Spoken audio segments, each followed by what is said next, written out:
现代台语版圣经启示录第8章。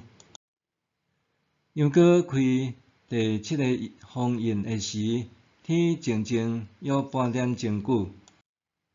后来我有看见7个天使徛伫上帝面前，因有领受7支喇叭。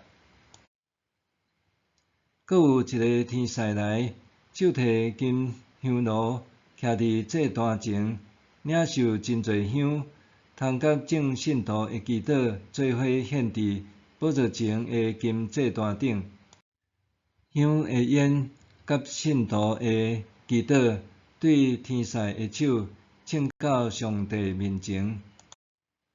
然后天使摕香炉对满祭坛顶的火，甲伊迄落地，随时有弹雷、响声、声呐甲地动。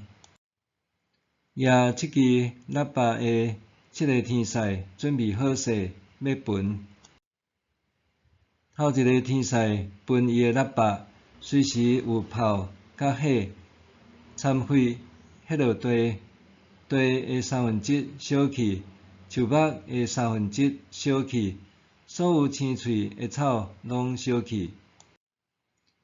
第二个天使焚伊的喇叭，随时有亲像火燃烧的大山迄落海，海的1/3变做火，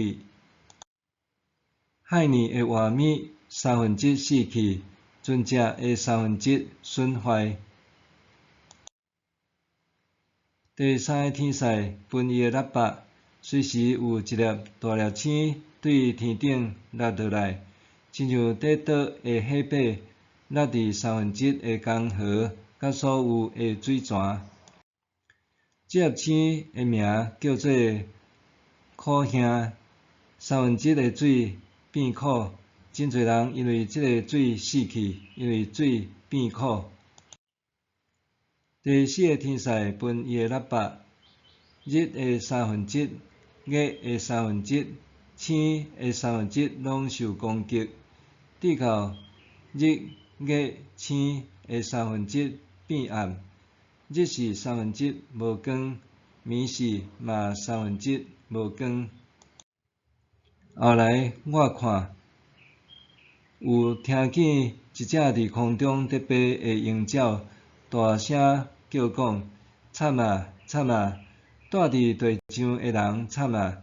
因为其他的3个天使得要焚喇叭啦。